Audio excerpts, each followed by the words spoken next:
On a recent trip through Cheyenne, Wyoming, I had a couple of hours to explore Lakeview Cemetery, the burial ground for a number of fascinating figures who played a prominent role in state and national history. Hello, so welcome to this episode of History Hunters. This is our first time we're going to be doing a video in the great state of Wyoming. I'm here in the capital city of Cheyenne. I'm specifically here to find the grave of Nellie Tayloe Ross. She was the first female governor in the United States. Now, her grave is right over here. This monument here talks about the accomplishments of both William Bradford Ross, 1873 to 1924, and Nellie Tayloe Ross. She lived from 1876 to 1977, both governors of Wyoming. Mr. Ross from 1923 to 1924. Mrs. Ross, first woman elected governor in the U.S., 1925 to 1926. And first woman director of the U.S. Mint from 1933 to 1953. Quite an accomplishment.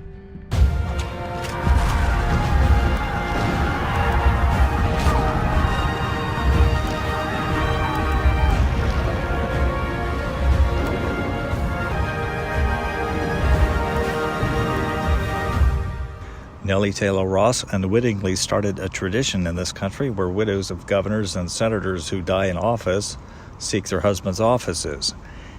As a kindergarten teacher, she had met a lawyer named William Bradford Ross, who had political ambitions. They were married in 1902, and they had 4 sons. He had trouble getting elected to office, but in 1922, he won the governor's race. Unfortunately, Governor Ross was not in office very long when he passed away. He had appendicitis. Back in those days, you know how medical care was. It wasn't like it was today. It ended his life, and it devastated Nellie. She went bravely through all the mourning process. He was succeeded by Frank Lucas, but in a special election that was held the following year, Nellie decided to run against a Republican lawyer. Almost within days, the party started asking her perhaps maybe she wanted to run in her husband's place. And she did, and in 1925, she became the first female governor of any U.S. state in the United States. Now, Nellie continued the policies that her husband, who was only in office for a year and I believe 10 months, and that was lower taxes, helping out farmers, and also strengthening prohibition laws. She did run for re-election in 1926, but she lost that election narrowly. She blamed her loss on her refusal to campaign and on her support for prohibition. Prohibition, being up here in Wyoming, it's mostly people who are lonely ranchers at that time. So I'm sure that they all supported the right to drink. Right over here, we have the 2 sons of the couple, the famous couple here in Wyoming. James Ambrose Ross, son of William Bradford and Nellie Tayloe Ross. He lived from 1903 to 1928, so he died very young. And here's Alfred, son of the same couple. He lived from 1905 to 1906. Wow, just a baby. After she left Wyoming, Nellie Ross was appointed by President Franklin Roosevelt as the first female director of the U.S. Mint.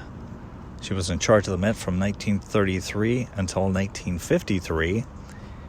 And during that time, she approved the minting of the very popular Franklin $50.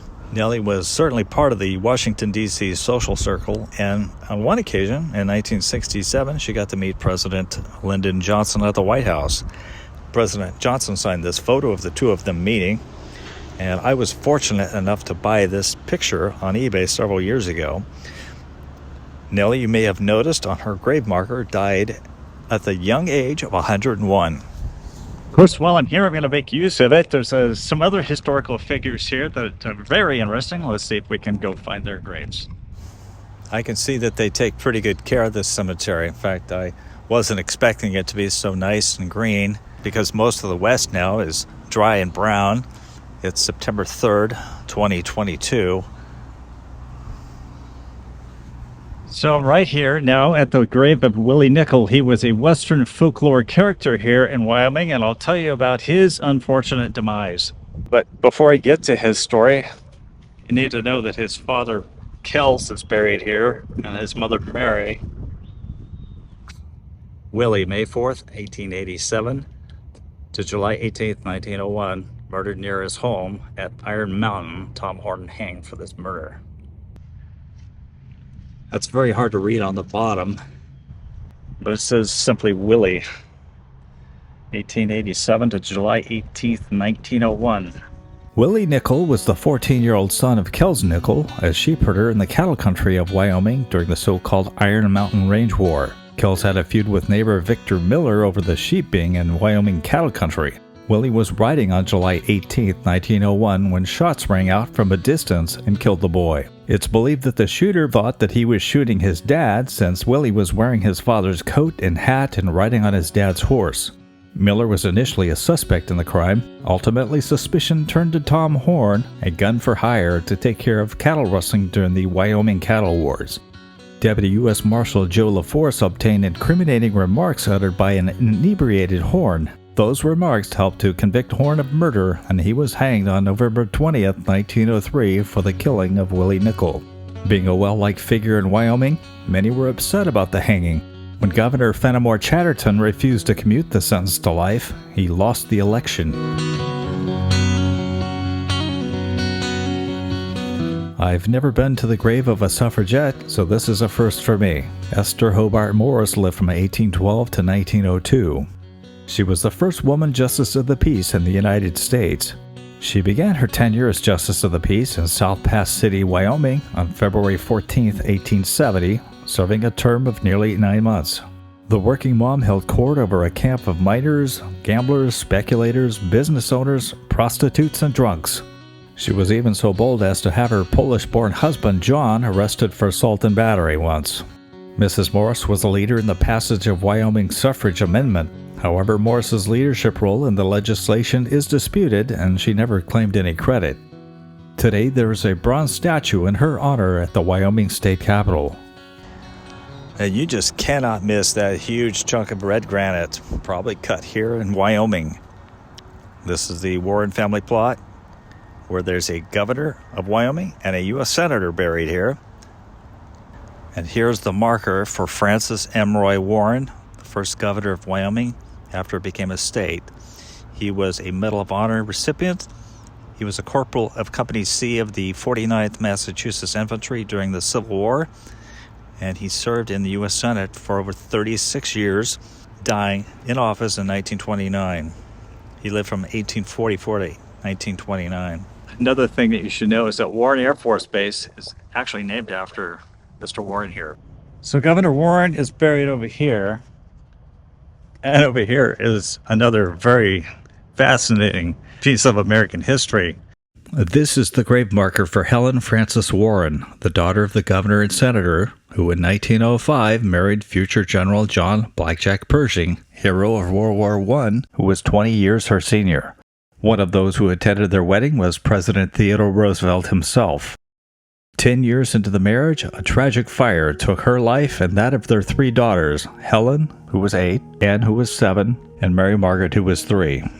Mrs. Pershing and her 4 children were living at the Presidio in San Francisco when the Brigadier General was stationed in El Paso, Texas on the eve of Pancho Villa's border town raids.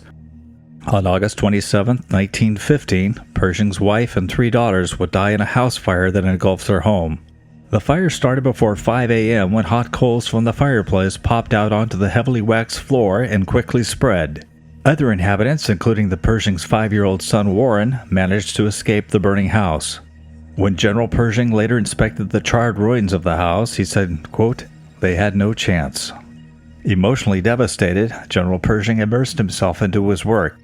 Less than 2 years after the fire, he would lead the Allied Expeditionary Forces in the final years of World War I. His efforts would prove decisive in the defeat of the Central Powers. General Pershing never remarried. Warren Pershing, the only child who survived, went on to graduate from Yale University. He enlisted as a private in the Army and fought in World War II. He died in 1980 at the age of 71. When General Pershing died in 1948 at the age of 88, he was buried at Arlington National Cemetery instead of here with his beloved family. Some markers here, but Frances is buried right here. This is the wife of General Blackjack Pershing. And right next to her, Mary, Ann, and Helen, the three daughters who died in the fire. It looks like somebody has remembered them with flowers today. There is so much tragedy represented in that marker back there, and I think that was really surprising to me. I think that's one of the great things about history is as you go along, you learn things that you never knew about before. The fact that the wife of John Pershing is buried here, I had no idea. So right over here, right next to the road, is a marker for Governor Frank Collins Emerson. He was governor from 1927 to 1931. He died in office. And here it says, probably a quote from a speech of his, "With earnest endeavor to advance the interests of Wyoming and contribute, as I may, to the welfare of its people." And down here is the grave marker for Frank Collins Emerson, who lived from 1882 to 1931. As the 15th governor of Wyoming, he died in office at the age of 48. In fact, he was the second Wyoming governor to die in office, Governor Ross being the first one. Before he became governor, Emerson was the state engineer. His administration as governor played an active role in developing Wyoming's natural resources. Right over here is the Lacey marker. This is the burial spot of John Wesley Lacey, who lived from 1848 to 1936. His claim to fame is that he was the defense attorney in the 1903 Tom Horn murder trial, and of course, he lost the case. Even though Tom Horn was hanged here in Cheyenne, he's buried in the Columbia Cemetery in Boulder, Colorado. Lacey was also appointed Chief Justice of the Territorial Wyoming Supreme Court in 1884 by President Chester Arthur. This very nice cemetery just continues to blow me away. I found another person of great historical significance. It's John Phillips. He's buried right here. He was born in the Azores in 1832. He was headed to California in search of gold when he stopped here in Wyoming at Fort Kearny, where he was hired to be a water hauler. Now, tragically, on December 21st, 1866, Captain William J. Fetterman and 80 of his men under his command were getting firewood about 5 miles from Fort Kearny when they were ambushed and slaughtered by more than 2,000 Sioux and Cheyenne Indians. The leaders in the attack included Crazy Horse, American Horse, Wooden Leg, and White Elk. At that time, it was the worst military disaster ever suffered by the U.S. Army on the Great Plains. Fort Kearny was left with few men and few supplies, so Phillips volunteered to ride for help. He left in a blizzard on the 236 miles to Fort Laramie, traveling by frigid night and hiding by day in Indian Territory. He arrived at Fort Laramie on Christmas morning, stumbling in from the frigid darkness of the parade ground into the midst of a full-dress garrison ball with the stunning news of the Fetterman massacre and Fort Kearny's dire predicament. Help was sent to Fort Kearny while Phillips remained in the hospital at Fort Laramie for several weeks before returning to work. He led a mail party between the two forts and later became a rancher. In 1883, at the age of 51, he died in Cheyenne, Wyoming. Now, if you visit Fort Kearny, you will find a plaque there today that commemorates Phillips' part in getting relief troops to Fort Kearny after the massacre. Now, you might ask yourself, what inspired Phillips to make such a dangerous task? One theory is that he did it to save Frances Grummond, who was the pregnant wife of 2nd Lieutenant George Grummond, who died alongside of Fetterman that day.